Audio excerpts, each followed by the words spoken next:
Going the distance with local sports. This is the X Sports Network.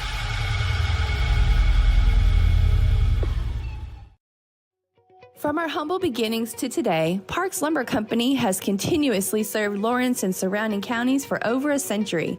Although we started as a small lumber yard in 1896, we have grown to include everything you need to make your dream project come to life. No matter your building needs, our experienced staff will be with you every step of the way to ensure you receive the highest customer service and attention to detail you deserve. Visit us at 106 2nd Street or on Facebook. We guarantee you will see working with PLC is as easy as 1, 2, 3. There are now more ways to save at Quick Mart. Become a Quick Club member and easily earn rewards on qualifying purchases at Quick Mart convenience stores using the Quick Club app, available in the Apple App Store and Google Play. To save on fuel for work, use the Fuel Rewards Pro app to earn 5 cents a gallon on work fill-ups and redeem the savings for yourself. To get started, visit fuelrewards.com/pro or download the app in the Apple App Store and Google Play. Top quality equipment rentals at the right price. It's not too good to be true at Rent Right Equipment and Sales. We guarantee clean, reliable products that are up to your standards. Our family-owned business has been doing that for more than 40 years. Let our friendly and knowledgeable staff take care of you from purchase to maintenance. Saws, drills, lifts, mowers, generators, you name it, we've got it. Stop by and see our inventory today, located on Buffalo Road in Lawrenceburg. Did you know that Resource MFG, an employee bridge company in Lawrenceburg, is the first and largest national manufacturing staffing company? They work alongside the top plants and facilities in the area to provide you with job opportunities in production, quality, maintenance, supervision, and all levels of management. Resource MFG has positions open right now to meet your needs today and a full staff ready to work with industrial partners to grow opportunities for this generation of workers and the next. Reach out today and start your employment journey with Resource MFG. Going the distance with local sports. This is the X Sports Network.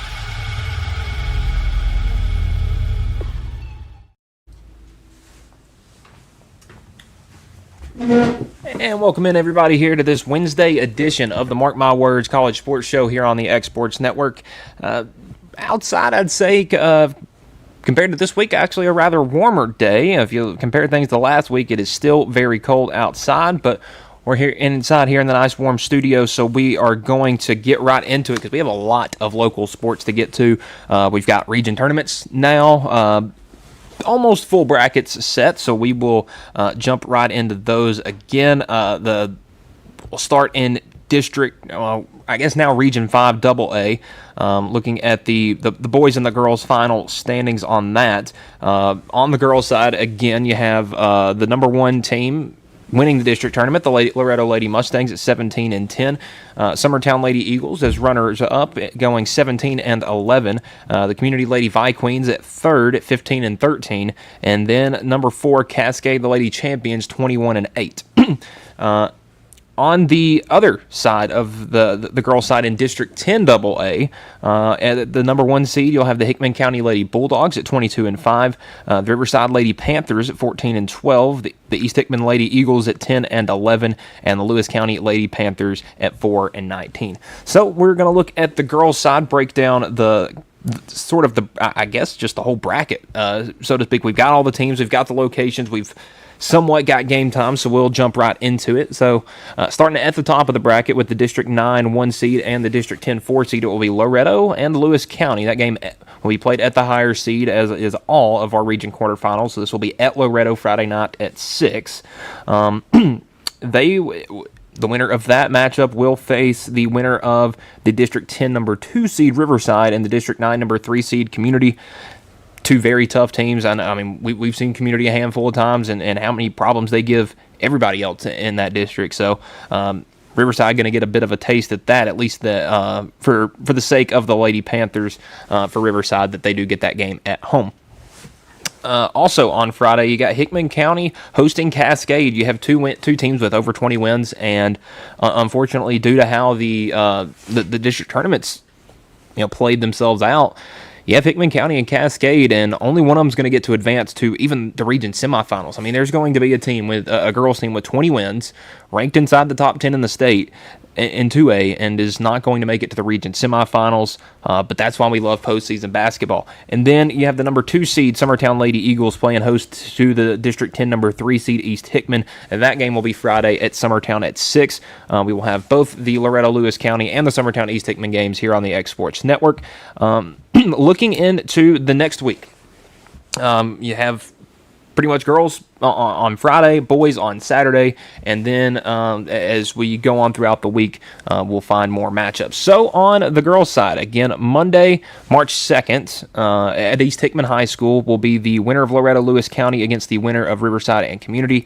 Now, interesting enough, the District 10 only had 4 teams, so the district tournament didn't eliminate anybody for them. District 9 had 5 teams, so only 1 team eliminated. So these teams haven't been in an instance yet where it's been an elimination game, so to speak. I guess other than the Summertown Lady Eagles, but they pretty much made their way through the tournament and finished as runners-up. So nobody's really had a winner-go-home feel, and well, it's going to be that for the next 2 games. You got to win the region quarterfinals. You got to win the region semifinals to make it to the regional final, where you have an automatic bid into the sub-state sectional games. And so, again, Monday, March 2nd at 6 o'clock at East Hickman High School, we will have the winner of Loretto-Lewis County taking on the winner of Riverside and Community. The game to immediately follow that will be the winner of Hickman County and Cascade taking on the winner of Summertown and East Hickman. And then the region finals will be Wednesday, March 4th at 7 at East Hickman High School, with girls sectionals to follow the following weekend.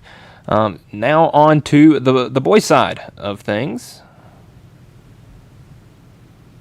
One moment here.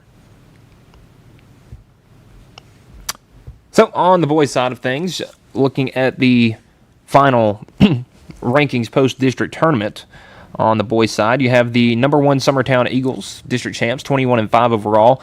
The number 2 Loretto Mustangs, district runners-up, 15-10 on the season. The Community Vikings, 17-11 on the season, the 3 seed, and then the 4 seed Cascade champions at 15-13.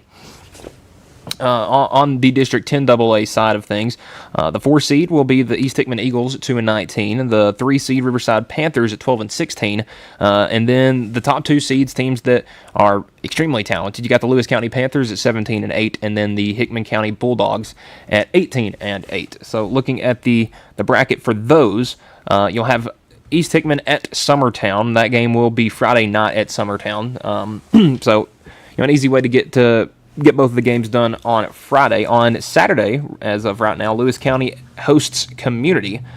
And then on the bottom side of the bracket, Hickman County will host Cascade, and then Loretto will host Riverside. That game on Saturday as well. And now for the semifinals. The winner of Summertown and East Hickman will face off with the winner of Lewis County and Community at East Hickman High School. That game will be Tuesday, March 3rd. And then the winner of Hickman County and Cascade will face the winner of Loretto and Riverside. That game will be immediately following at East Hickman High School on that Tuesday night. And then the region finals will be Thursday, March 5th at 7 p.m. at East Hickman, with sectionals the following Monday. Again, you win the region, you host a sectional, you lose the region, you will travel for sub-state. And just to kind of give some of you people, I guess, a gauge of where you could possibly be traveling for sub-state. So with the Lady Mustangs in Region 5, they would be playing if you win, you play the Region 6 runner-up. If you lose, you'll play the Region 6 winner. Looking at the teams on that side, from District 11, you have the number 1 seed Stewart County, the number 2 seed Cheatham County, the number 3 seed Sycamore, and the number 4 seed Harpeth. On the District 12 side of things, you got the number 1 seed Huntington, who the Lady Mustangs have seen this season. They are a very, very good team. The District 12 number 2 seed Camden Central, another team the Lady Mustangs are familiar with. The District 12 number 3 Milan, and the District 12 number 4 Waverly. Those games being played at Waverly Central High School. So Huntington and Stewart County look to be the teams, which could make for some very interesting matchups. If you have like Huntingdon and Loretto, or Huntingdon and Hickman, Huntingdon and Cascade, and Summertown. I mean, there's 5 or 6 teams that could win this region, and a rather, I would say, unfamiliar region to you. I mean, you've seen Huntingdon this season, but these, and Waverly, I know we've a team that you're rather somewhat familiar with, but these aren't teams that you play throughout the regular season. These aren't other than Huntingdon, and I would say right now they're probably, I would say, an early favorite. I mean, they're one of the top 4 or 5 teams in girls basketball in 2A. And now on the boys side of that, looking at the 2A regional tournaments. So again, same teams, different order. District 11, 1 through 4 is Cheatham County, Sycamore, Harpeth, and Stewart County. And then District 12 will go as follow: Milan, the number 1, Camden Central, number 2, Waverly, number 3, and Huntingdon at number 4. Bit of a shocker there. I'm going to pull up some scores because Huntingdon, on the boys' side of things, was, I mean, up there with the best of them on the boys' side. I mean, a top 10 team in there with the likes of Summertown and teams like that. So I'm curious to see what happened in their tournament. So looking at Huntingdon, yeah, just a really unlucky. You lose the opener to Milan, a team that's just over 500. They beat you by 1. And then you lose to Waverly in the consolation game, who got upset themselves by Camden Central in the first round. Huntingdon at 15-6 as the 4 seed will be playing at Cheatham County for the region quarterfinals. And this Cheatham County team was not great during the regular season. I mean, they've totaled 6 wins, and 2 of them came this last week in their district tournament. But looking at the other teams in District 11, you had Harpeth, the 1 seed, Stewart County, the 2 seed at 11 and 18. I mean, the district has 3 teams under 500. Harpeth, the only team above that line. Looking at the other side in District 12, AA, you have Huntingdon 15-6, Waverly 17-10, Milan 14-10, and Camden Central 12-13. I mean, they were the last place team in the regular season and won the whole tournament. I mean, I think that makes for some good basketball and some really, really interesting matchups, because you're going to get Huntingdon at Cheatham County, despite Huntingdon being, at least record-wise, far and away the better team. So, again, some of those teams to look out for, I would say really all of District 12. District 11, maybe a Sycamore, maybe a Harpeth, but some great matchups there as well. So now we are going to look back at the last 2 nights. We have a district championship game. We had a district consolation game, and we will jump into those here real quick. Pulling up the final score for these games. And we will start first with the action on Monday night with the Lawrence County Lady Cats playing in the district championship game against Giles County. A game I got right up here behind me. Great a win for the Lady Cats, as they are District 12 AAA district champions, as they get a win over Giles County 52-42. Again, looking back at Friday, they get a huge win over Franklin County. Ryan Hughes goes for 20 points, 8 boards. Cabry 10 and 12 points. Leah Dixon 11. Anderson Rose with 7. And then you get to the district championship game, and you have a Giles County team that upset the number 1 seed Tullahoma.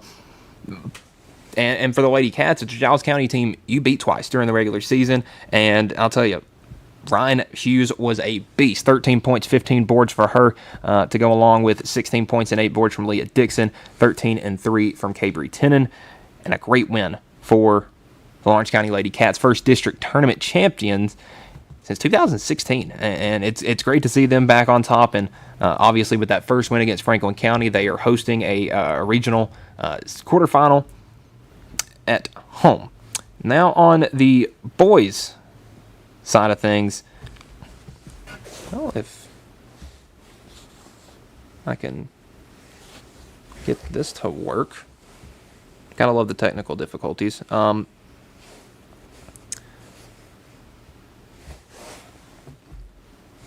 I will say, though, a big win in that playing game for the Lawrence County, for the Cats, and they were able to, they fell to Tullahoma on over the weekend on Friday, and then were able to make it to their district consolation game against Marshall County, in which they came away with a win. So looking at the award, so to speak, Max Carr on the all regular season all district team, Brayson Rose on the all tournament team, and then Dirks Boyd and Dusty Osborne were recognized for their academic special academic recognition, senior athletes with over a 3.5 GPA. So good to see these athletes are still student athletes ahead of the fact. So now let's go look at the girls side of things in District 12 AAA, at least the final standings. So on the girls side of things, and this is post-district tournament, obviously, the 4 seed in District 12 AAA, the Franklin County Rebelettes at 17-11, the 3 seed Tullahoma Lady Cats at 17-10, the 2 seed Giles County Lady Bobcats at 14-10, and then the number 1 seed Lawrence County Lady Wildcats at 15-12. Looking at the other side, finishing first at 24-4 overall, the Creekwood Lady Red Hawks, the number 2 seed at 12-17, the Battle Creek Lady Grizzlies, the 3 seed, the Fairview Lady Yellow Jackets at 6-20, and the number 4 seed Montgomery Central Lady Indians at 5-17. So looking at some of these matchups to start things off, looking at girls AAA. So we have Creekwood hosting Franklin County, and then that is the District 11-1 versus the District 12-4. Giles County hosting Fairview on Friday, and then Lawrence County will be hosting Montgomery Central on Friday night, as is Battle Creek hosting Tullahoma. Now, again, the region tournament in a familiar place for at least District 12 as it's back at Tullahoma High School once again. Starting Monday, March 2nd for the girls, and continuing all the way through March 5th with the boys' championships. So the winner of Creekwood and Franklin County will play Monday at 6 p.m. at Tullahoma High School against the winner of Giles County and Fairview. Lawrence County Montgomery Central's winner will play Monday at 7:30 against the winner of Battle Creek and Tullahoma at Tullahoma High School. And again, the winners of those 2 games will meet Wednesday night at 7 for the region championship game. Now, looking at the other side for the boys. So we'll start at the top of the bracket. Actually, we'll go over some final standings first, as we don't necessarily have all the final standings. I have not seen a score report from the District 11 AAA boys consolation between Spring Hill and Fairview. That really the only determining factor. But looking at things, finishing first overall in the District 12 AAA boys final is the Tullahoma Wildcats at 23-4. Finishing second runner-up is the Giles County Bobcats at 15-11. Finishing third is the Lawrence County Wildcats. Have that game from last night up over here over my left shoulder. And then the 4th place Marshall County Tigers at 13-13. Now looking at the other district, you have the Creekwood Redhawks finished first overall in that district tournament, upsetting Montgomery Central. Creekwood 9-17, Montgomery Central 16-9, and then the 3 and 4 seed. Again, we don't know yet. It's either going to be Spring Hill, who is 8-10, or Fairview, who I have at 14-13. So we'll look ahead at those matchups. Starting with game 1, these matchups will be Saturday at the higher seed. It will be Marshall County traveling to Creekwood. And then game 2, also on the top side of the bracket, will feature either, this would be the winner of the Spring Hill and Fairview game would face off at Giles County. And then the bottom half of the bracket, the loser of Spring Hill and Fairview will have to travel to Tullahoma a little earlier than the rest of us, playing at Tullahoma at 7 p.m. on Saturday. And then Lawrence County making the trip up to Montgomery Central to take on the Indians at 16-9 on the season. That game will be at 7 on Saturday, I believe, as of now. So looking at the boys region tournament, the winner of Creekwood and Marshall County versus the winner of Giles County in either Fairview or Spring Hill will play Tuesday, March 3rd at 6 p.m. at Tullahoma High School. And then the second game will be Tullahoma, Spring Hill, or Fairview versus the winner of that game versus the winner of Montgomery Central and Lawrence County. That will be immediately following the 6 p.m. game, and then the winners of those two games will meet on Thursday for the region championship. So now we'll go back to the girls' side of things and look a little further ahead, so to speak, at least for possible sub-state opponents. Just don't want to look too far ahead, obviously, but just kind of to give you some ideas for teams you'd be looking at. So, Region 5, as of right now, the only teams that have scores posted are Liberty Creek, the District 9 number 1, Portland, the District 9 number 2, Station Camp, the District 9 number 3, and Springfield, the District 9 number 4.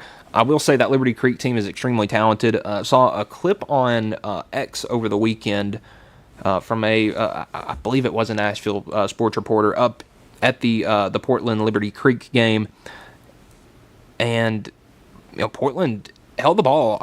So for that to be a district number 2, I think that's got to be feeling great for some of those girls teams in District 6 or in Region 6. The games are set to be at Valor College Collegiate Prep, so I would assume that Valor would be in there as well. But going to be more of those Nashville area teams. Now on the boys' side of things, again, it will be the same teams realistically. It will be Portland, the District 9 1 seed, Station Camp, the District 9 2 seed, Springfield, the District 9 3 seed, and White House, the District 9 4 seed. So District 10 has not updated anything yet, and we got these games starting Saturday, so it would probably be pretty important to get those games in and played and reported, so you know where you're going. And then obviously the championship game will be the winners of Game 5 versus Game 6 at Tullahoma High School, March 5th at 7 p.m. So that will do it for our local sports segment of the show. When we return, we got a lot of college to get into, especially with college basketball. We had a bunch of big upsets across the early week on Monday and Tuesday, and maybe some big ones coming again on Wednesday and Thursday. That will be when we return on the Mark My Words College Sports Show.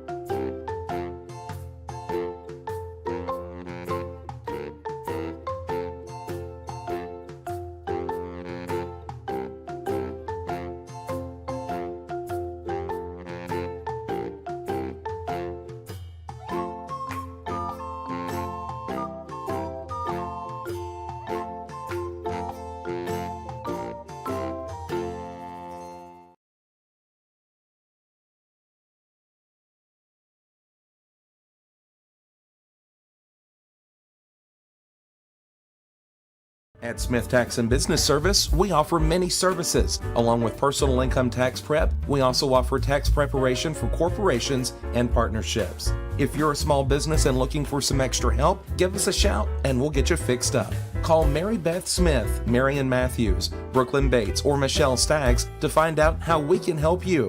Located at 208 Pulaski Street, phone 931-244-6633.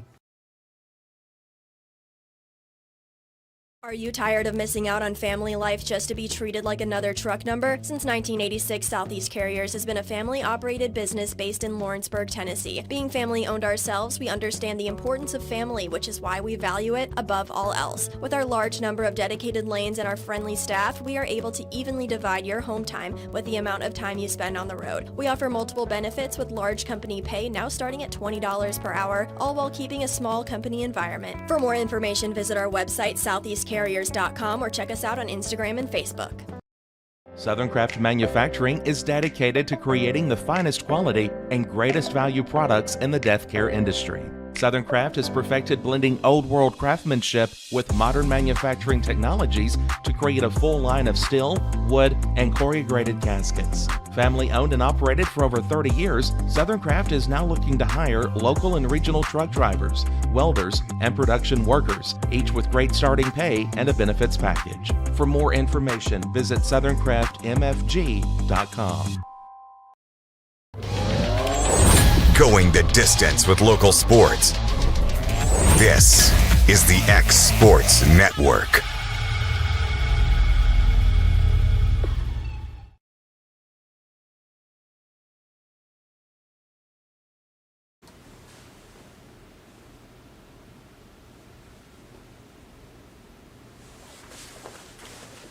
And welcome back to the Wednesday edition of the Mark My Words College Sports Show here on the X Sports Network.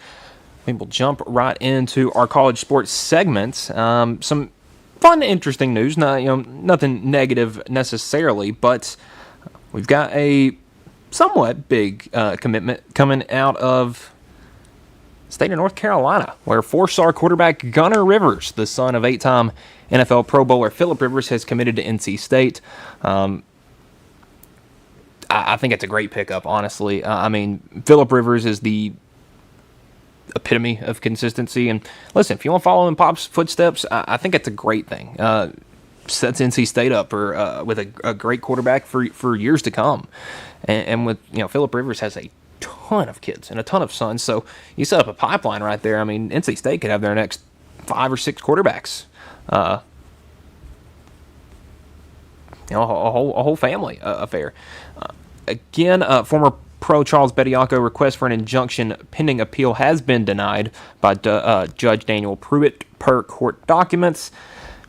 Good. Listen, we don't need any more of this in college basketball because, quite frankly, the 2 or 3 week saga that he was out there was probably my least favorite college basketball moment of the season, and it doesn't matter if it was Charles Bediako at Alabama or Dalton Knecht at Tennessee.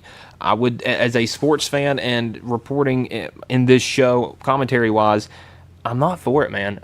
I think it ruins the integrity of the sport, and I get Nate Oates is not happy about it because there are other teams that have pros on their roster, but I think it was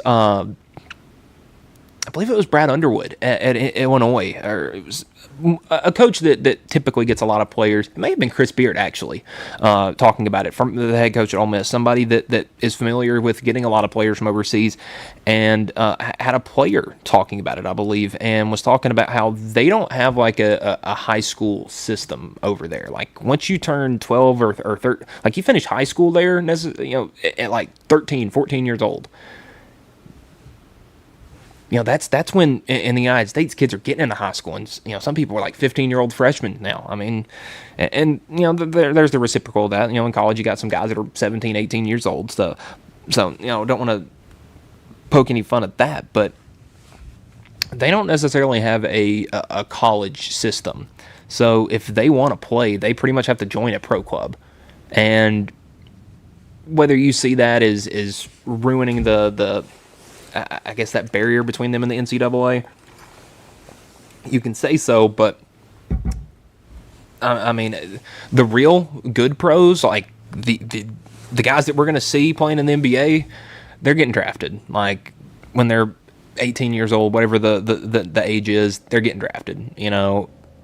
Now, if there are other, pretty good basketball players that probably aren't going to have a future in the NBA but want to come to the United States and try out college basketball and see if maybe they could find a fit in the NBA or the G League or any other sort of semi-pro or pro basketball league elsewhere in the United States. Charles is a much different scenario than that. He went to high school, went to college, forwent, whatever the term is there, his college eligibility to enter the NBA draft didn't go his way, bounced around the G League, and then just decided that now with the NIL and stuff like that, he can jump back to college and and be able to make some more money and get a second shot at the NBA. It was my least favorite part of the season because it was all anybody talked about, me included. And it wasn't really worth much of a story. You knew this was going to happen, that it was probably going to get denied, and that, we were going to be in this situation. It's kind of silly, to be honest with you. You had your time. It's past. I guarantee there are tons of college athletes. You can go back to I guess really when the leaving early from college thing started around the early 2000s, the late 90s, early 2000s. I guess it was the year the one and done rule was implicated, that there's been a ton of guys that have played since then that, got word that, hey, you'll be a high draft pick. So they entered the draft, forego their eligibility. And then, are a bust or don't pan out. The SEC has fined Kentucky's Mark Pope $25,000 for his conduct and comments against the officiating against Auburn. Now, again, Pope's quote on Saturday was, Mitch Barnhart, the athletic director at Kentucky, if those MFers try to find me, they can't. I didn't say a word about how they cheated us. Now, my thoughts on that are a little kind of a split decision. One, should Mark Pope have said that? No. Two, was it a foul? You ask anybody in the state of, south of Montgomery, Alabama, they'll say it was a foul. You ask anybody north of Knoxville, into the state of Kentucky, they'll say it was a foul. So it's purely, and this was picked up on a reporter's microphone as he was leaving the podium. This wasn't like he said it on stage and said, they cheated us, this, that, and the other. Now, it could have been for the comments before about how, we're not going to let anybody else try to change things, this, that, and the other. We're going to play our game.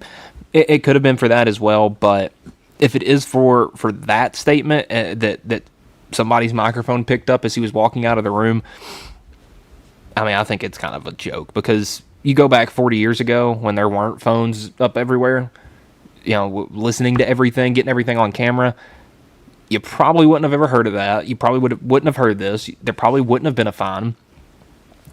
And this, that, and the other. Per an SEC GM, this is from Pete Nakos on 3, that his program gave Auburn transfer wide receiver Cam Coleman a blank check, and he still chose Texas. And I'm going to assume Texas met that number, because nowadays it's numbers. And I don't see that, because I'm still a college sports fan. I'm loyal, but, we'll just put this in my point of view. We'll go Tennessee and Alabama, because those are the two teams everyone around here is a fan of. I'm more a fan of Tennessee than Alabama, obviously. I went to Tennessee. If I'm offered $5,000. I'll throw small numbers out here just to make it seem realistic, or just some. Tennessee wants to offer me $5,000 to play basketball. We'll just throw that in there. Well, and Tennessee's good. Tennessee would be, let's say they would be better with me.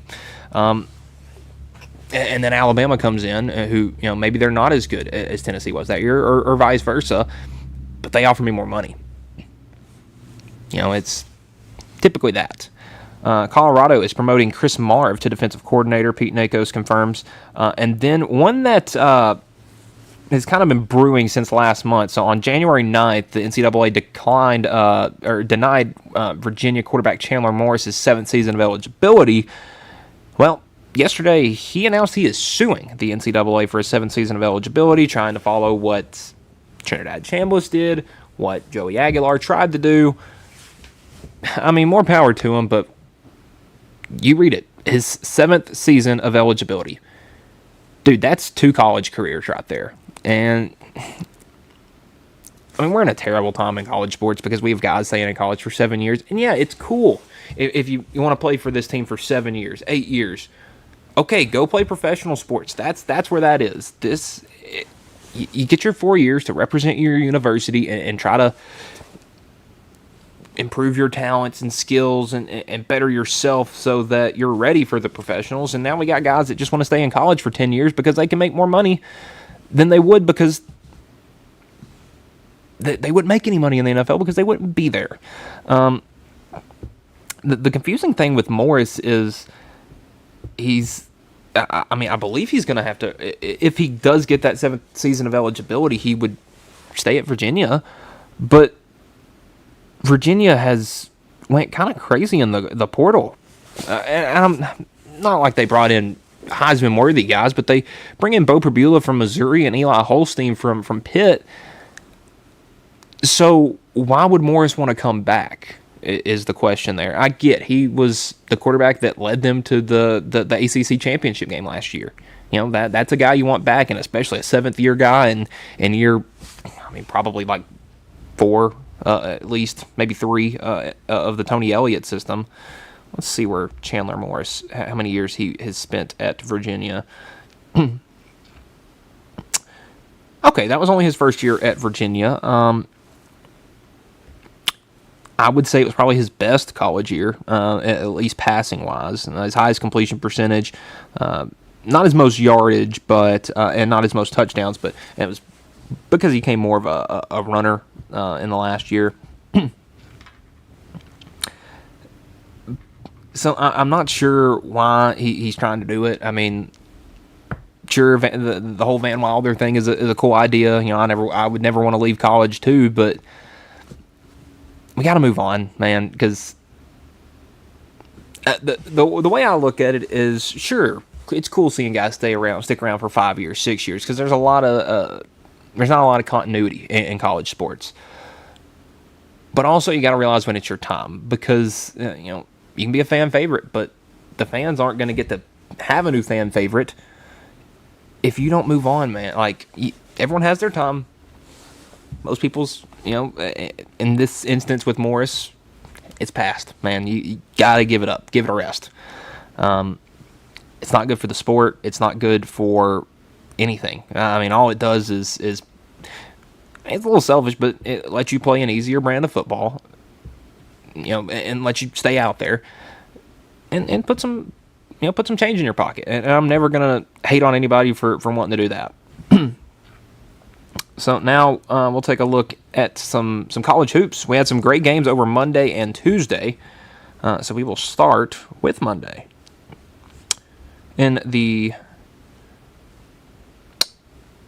Start in the ACC first. Duke puts up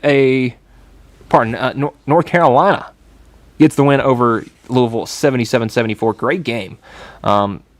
Michael Brown, Ryan Conwell were awesome. Isaac McNeely, if he hits one of those 5 threes he attempted, they win the game. Wasn't a great shooting night. Only 39% from the field for Louisville, but their rebounding kept them in the game. They took 11 more shots than North Carolina. They were able to take 17 more three-pointers. The problem was Carolina got to the line a little bit more, and they forced, it wasn't a ton of turnovers, but were able to sort of create a bit of a difference there in turnovers. And fouls were also pretty big. You got Sanaja Faru with 4 fouls. He's only able to play 16 minutes. That lets guys like Henry Vesar and Luka Bogovac able to have good games. Jaron Stevenson, he played really well. The Alabama transfer goes for 9.7 boards in his first really, I would say, huge role. He's been playing. He's definitely jumped into a much more important role since Caleb Wilson has went down, and I think he filled in great. He's not going to put up the 20 and 12 that Caleb Wilson was every night, but to keep Carolina consistent, I think that does bounds for them in March. Going on over to the Big Ten, who did not have any action on Monday, so we will jump to the Big 12, who always has action on Monday because Kansas. They're going to play on Mondays, and it's Big Monday, and they didn't lose. I told you, it's just going to happen that way. Kansas 69, Houston 56. Hey, Cougs, don't want to spark any alarms, but Houston's lost 3 in a row. Now, it was a stretch of at Iowa State, home against Arizona, and at Kansas on Monday, but that's 3 straight losses, and now you look at Houston, they had 1 conference loss, were at top of the standings, and now they got 4, and they're sitting there with Iowa State, Houston, and Texas Tech all tied right there in the middle. Trey White was the hero in this one for Kansas. Peterson played all right, but 30 minutes, we're getting there. Great game from Bryson Tiller. He has a double-double, 11 and 10. But Dungo didn't have a great night. Wasn't shooting the ball as well, and that's due in part to Chris Signac and Joe Tugler being some of the best defensive big men in the country. Kingston Flemings was great. If Uzan and Sharp were great, you'd probably be looking at a Houston win. But I'll tell you, Milos Uzan and Emmanuel Sharp have been a little inconsistent as of late. You know, you get 5 here, you get 8 here, you get 23 here. You know, from Sharp, from Uzan, you don't look at him as a huge scorer, but I mean, this month, in the 1, 2, 3, 4, 5, 6, 7 games they have played this month, he has scored in double figures twice. And not saying like he needs to be a 20-point per game guy, but listen, you're getting most of your points from Kingston Flemings, from Milos Uzan, from Emmanuel Sharp, and I guess you could throw Signac in there. Not Tugler necessarily. He's not an offensive guy really at all. I mean, what's his point total high this year? 15 against Towson. Next would be 13 against MTSU. So, not a big scoring threat. Signac can, though. He's had some big games this year, the freshman out of New Orleans. He hasn't reached the 20 point per game, or 20 points in a game, but you know, he goes for 14 and 10 against UCF, goes for 8 and 14 against TCU, 18 and 8 against Arizona State. He can have big games. And you know, 9 and 7 is probably fine, but he should not be the guy taking the second most shots on the team. For Kansas, I mean, you look at the games they've played on Monday this year at home. They beat Houston. You go back the 2 weeks before, they beat number 1 Arizona. You go back the week before that, they beat Texas Tech on the road. Now, February has been their only Monday games, but they're 3-0 against Texas Tech, and that was a Texas Tech that still had JT Toppin, and that was a JT Toppin that went for 10.6 boards because of Kansas's big men. But they beat Texas Tech, they beat Kansas, or they beat Arizona, and they beat Houston. And you know, college basketball, the championship game is played on a Monday night. But the problem is, you got to win the Final Four game on Saturday to get there. And if you go back to Saturday, we just saw Kansas on a Saturday at home get blown out of their own gym by a 500 Cincinnati team that went to Texas Tech last night and got spanked. So, Kansas could win the national championship if they get there. Problem is, I don't think they're good enough to get there. So we will stay alive in the Big East now did not have any games on Monday as well, so we will jump on over to Tuesday, where we always have a bunch of great action. We'll start first. Oh, that is the wrong day. There we go. On Tuesday, had an upset in the A-10 as Dayton is able to take down St. Louis 77-62. And funny enough, when these two teams played back in the last day of February, or the last day of January, and at home, St. Louis beat this team by 30. They put up 100 points, shooting the lights out, and they didn't do that. 24% from 3. I mean, quite literally, Dayton doubled St. Louis from 3, forced a bunch of St. Louis turnovers, and St. Louis committed 10 more fouls. And that's going to get Dayton to the line nearly 30 times, and if they're shooting at 75%, it's a pretty good clip. Miami, Ohio stays undefeated, 28-0, 15-0 in the MAC, taking down Eastern Michigan. And I kind of want to take a look at the MAC standings just to see necessarily what's the level of competition we're looking at here. Akron's got 1 loss in conference play. They're 23-5. Let's look. Has Akron and Miami, Ohio played each other? I feel like they did play a couple of weeks ago. Yes, that is Akron's 1 conference loss. Do they play again? They do not, but we do get Toledo and Miami next Tuesday. So that should be a pretty good one there. But a nice win for the Red Hawks. Woolfolk goes for 13 and 10 from Peter Suter. Great win again for the Red Hawks. So now we will look over at the ACC, and now we'll talk about Duke putting up triple digits against Notre Dame at 100-56. Cam Boozer, he 24-13. He's quite literally averaging 23 and 11.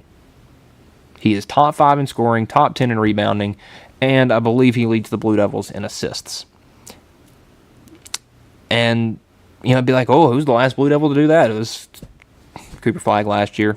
And probably Banchero a couple of years before that. He's just another one of those silky smooth 3 or 4s that are so good at using their size to score, to rebound, to get to the line. He's just incredible. Darren Harris, though, he had a big game, 16 points off the bench in just 17 minutes. For Notre Dame, not much going. You got Carson Tout, a forward for Notre Dame, announced that he's... I want to get this right, because the way the video or announcement looked was that he was going to the NFL after...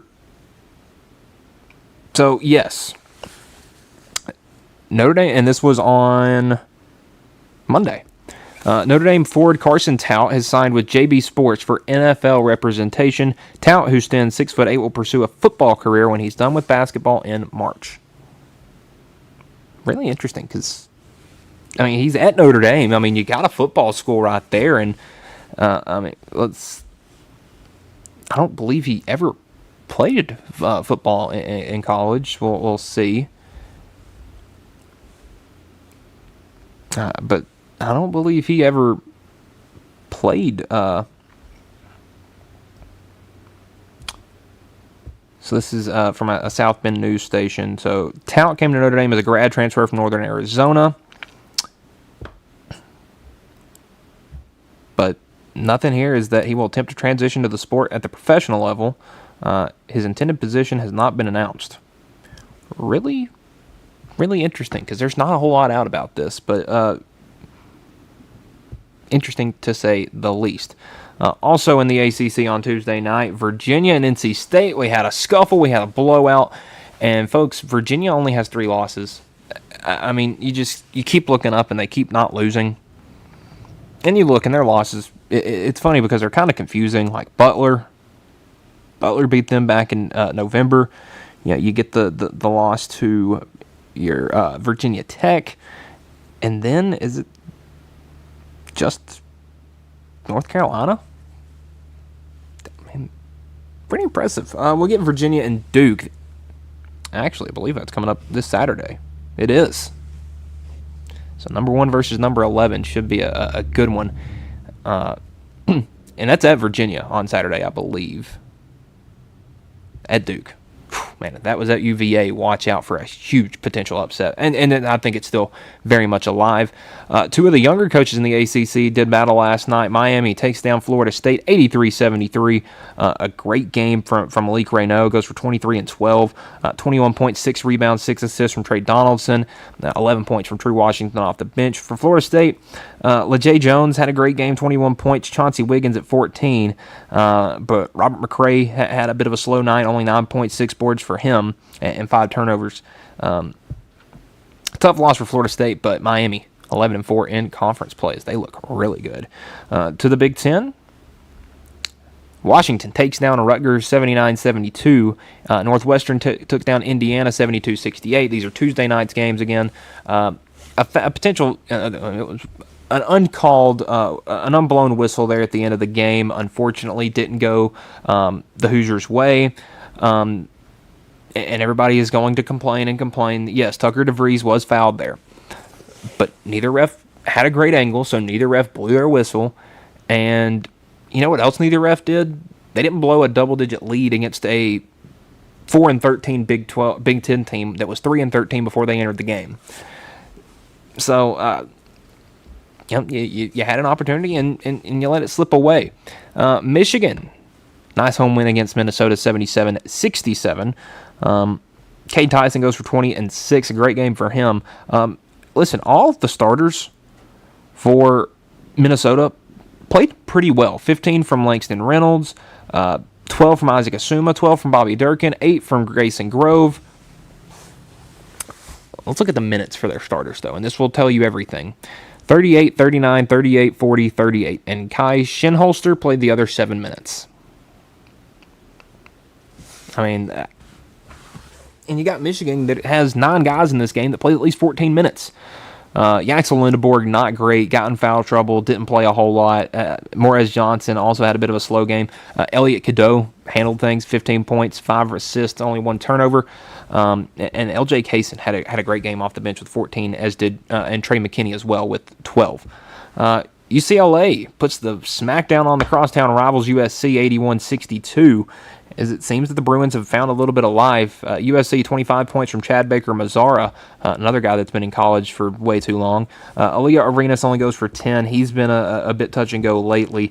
Has the first 3 games, goes for 29, 24, 25 against sub 500 competition. Plays number 10 Illinois, gets held to 8, and has been slow ever since. On the other side of things, Donovan Dent goes for 30 big ones. 10 of 16 from the field. He had 30 on 16 shots and only 6 free throws. That's just incredible. Tyler Bilodeau, 13 points, 9 rebounds for him. Trent Perry, 13 and 3, and then 11 points from Xavier Booker off the bench. Steven Jamerson plays 6 minutes and had 1 rebound. So from the Big Ten, we'll head to the SEC, where we had some good action on a Tuesday night. Kentucky taking down South Carolina 72-63. I mean, you beat South Carolina. You didn't play particularly well. You just out-rebounded them by 20, forced a bunch of turnovers, didn't commit as many fouls. And that's going to keep you in a lot of games. Doesn't matter how good you are. Denzel Aberdeen had a great game, 19 points, 5 assists, no turnovers for the Florida transfer. Malachi Moreno, 8 and 11. Otega Owe, though, a really slow one, 3 for 13 on the night. Modi Abate, though, goes for 12 off the bench. For South Carolina, Michi Johnson, 18. Mike Charjance with 12. Elijah Strong with 11. But you didn't get much else from anyone. I mean, you quite literally had 2 made shots off your bench. And, at least for Kentucky, it was 6. Oklahoma puts a whooping on Auburn, 91-79. Keyshawn Hall, 26 points. Kevin Overton, 26 points. The rest of Auburn, 27. Not going to get it done, especially when you got Oklahoma putting up numbers like this. Mohamed Wagyu, 18 points, 9 boards for him. Darion Reed with 16 points and 4 rebounds. Xavier Brown with 14.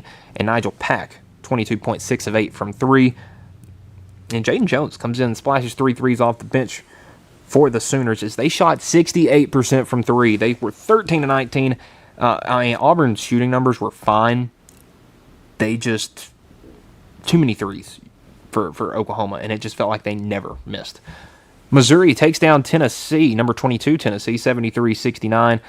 The Vols, hey, don't put a number by their name, they'll win. As soon as you put that number right back, they look like a very pedestrian team. Hey, the whole starting lineup was great except for Jalen Carey, and you got nothing from the bench. I mean, there were 5 guys you could put on the floor that could give you production, but you couldn't take Jalen Carey out of the game. He had 10 boards, 6 of them offensive. Nate Ament goes for 17 and 7. Poor shooting performance from him once again. Felix Okpara didn't miss a single shot. He went for 15 points and 8 boards. Tennessee ran a pick and roll to him. He had the first 11 points of the second half for Tennessee, and that's when I knew that this was probably not going to go well for the singular fact that if he's the one doing all the scoring, we're screwed. I mean, it's just as simple as that. Jacoby Gillespie goes for 19 points on 8 of 21 shooting, 3 of 12 from 3. Started 0 for 4, made the next 2. And finished 1 for 6. So, and that one was big, but there were 2 or 3 that he could have hit in that second half that would have completely changed the game. You only get 5 points from Dwayne Brown off the bench. JP Estrella tried to come back, played 6 minutes, didn't look good. Ethan Berg, not sure why Rick Barnes keeps putting him on the floor. It just feels like a turnover every time he's out there. Troy Henderson, I'd like to see him get some more minutes because you can see here, 7 of 24 from 3, 29%. Not good. You know who can shoot threes? Troy Henderson. Great three-point shooter. But he can't shoot threes when he's playing 20 minutes. Or 2 minutes, 1 minute. He can if he's playing, why didn't he play the 3 from Ethan Berg? Because they both had a turnover. I mean, at least give you put a turnover out there that can get you a little bit of offensive production. Amari Evans, surprising. I mean, he was out there. He was running around, flying around, but didn't feel like he was getting much done. And for Missouri, it was two guys did it all.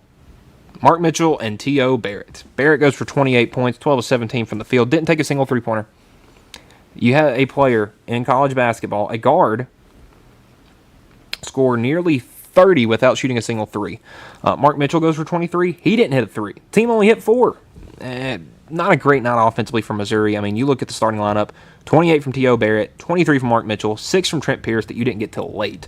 Nothing from Sean Phillips in 21 minutes, nothing from Jaden Stone in 18 minutes. Anthony Robinson came off the bench, hit a couple of threes. He played really well. But I'll tell you, Trent Burns, he is 7'5" and led the game in steals with 4. And you know, some of them probably could have been reclassified as blocks, but it just seemed like Tennessee, when he was in the game, nothing was getting through the freshman from Cypress, Texas. So let's look at what we got on in tow for us on a Wednesday night in college basketball. So already today, Army and Bucknell able to get a win there. Let's look at the top 25.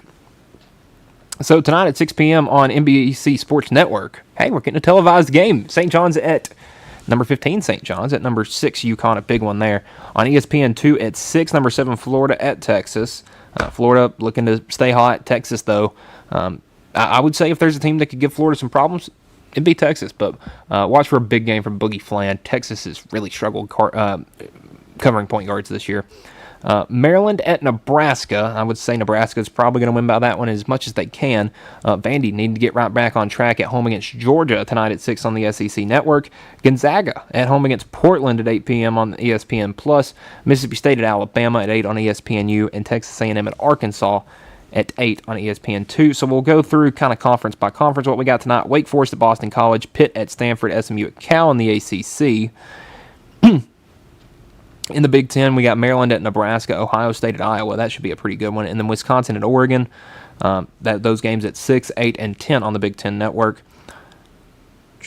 As for the Big 12 on a Wednesday night, only Kansas State at Colorado, and the conference will be off until Saturday.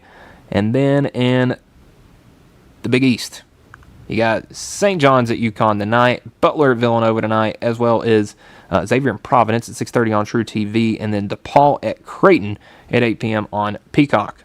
And again, after tonight, the Big East will be off until Saturday, as is the SEC. And I believe I covered all. We got Texas at number 7, Florida at Texas. Number 25, Vandy at home against unranked Georgia. Number 17, Bama at home against Mississippi State. Number 20, Arkansas at home against Texas A&M. That one at 8 p.m. on the ESPN2. That'll be a good one. And then the 8 p.m. nightcap on the SEC Network, LSU at Ole Miss. So we're going to take a look now onto the college baseball side of things, where we had a bunch of midweek madness, so to speak. Number 1, UCLA falls to San Diego State. Number 2, LSU falls to a 2-5 McNeese team. Georgia State, big winner over Georgia Tech. That was a good win. And listen, I think Georgia State's probably just a really good team. Arkansas State, 12-4 victors over Arkansas, number 6 Arkansas, and then number 13 Oklahoma. They brought in an undefeated Arizona State team, and Arizona State showed while they were undefeated. 15 runs on 15 hits, a 12-run win over Oklahoma, and a good win for Arizona State. Taking a look at the scoreboard. Let's see if we have any news.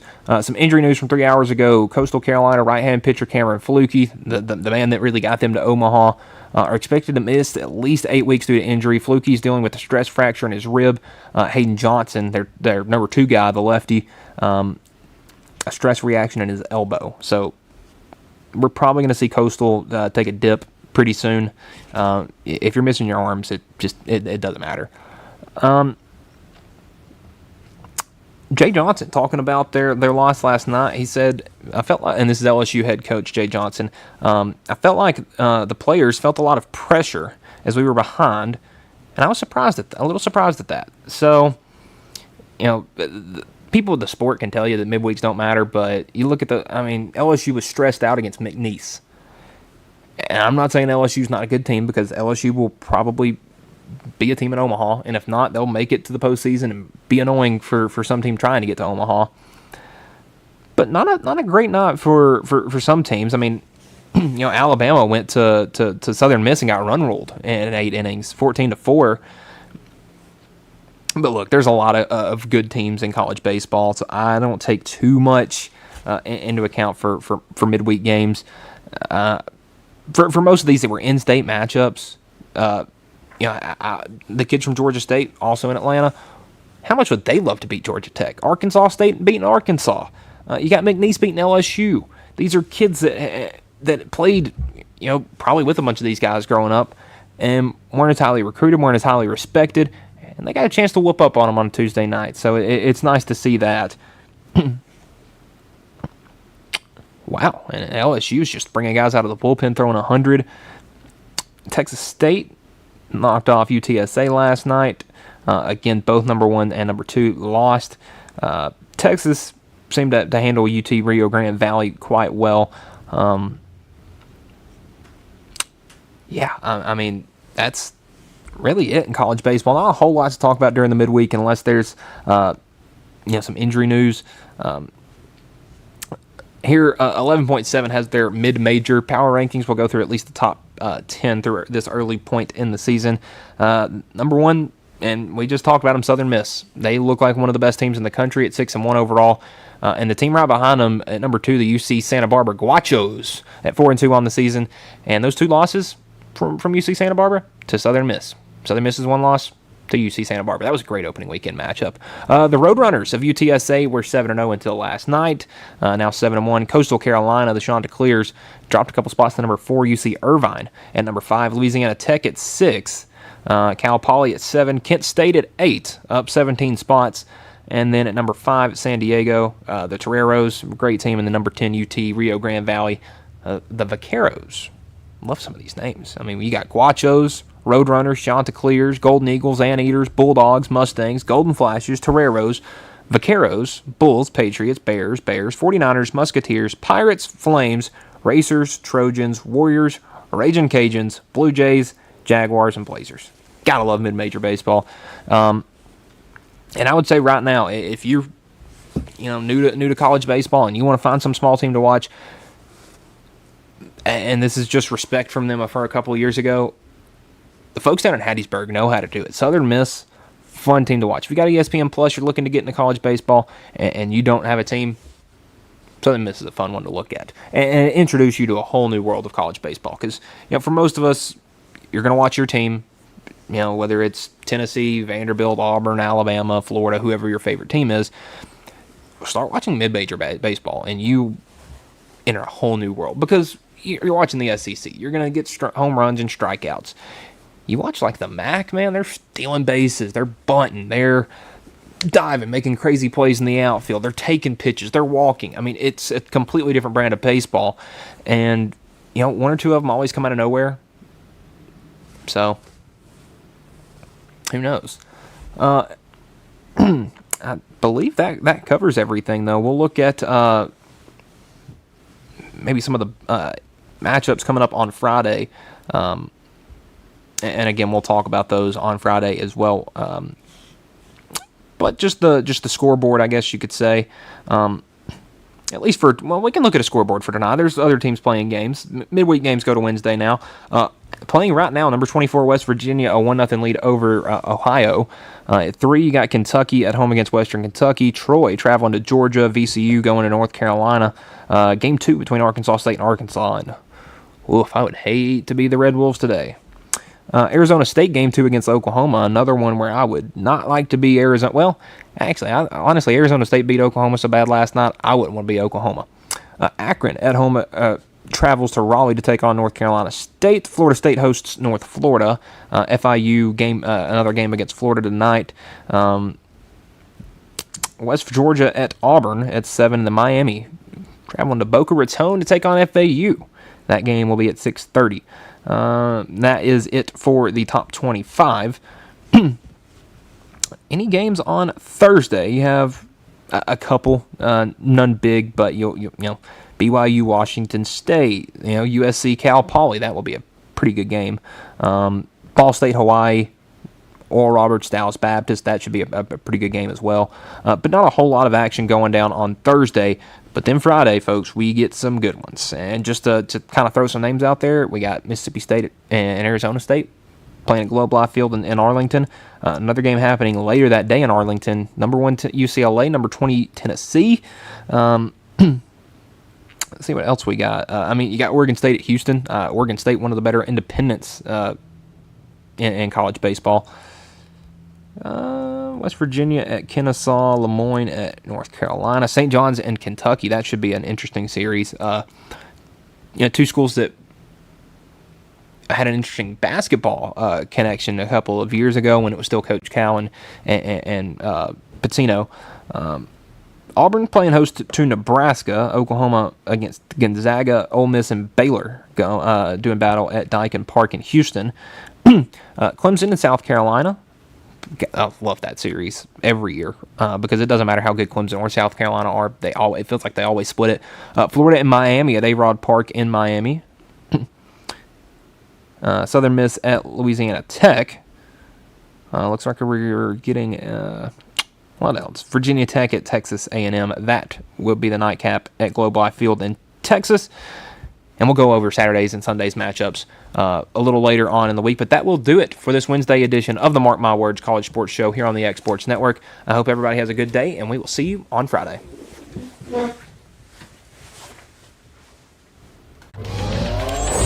Going the distance with local sports. This is the X Sports Network.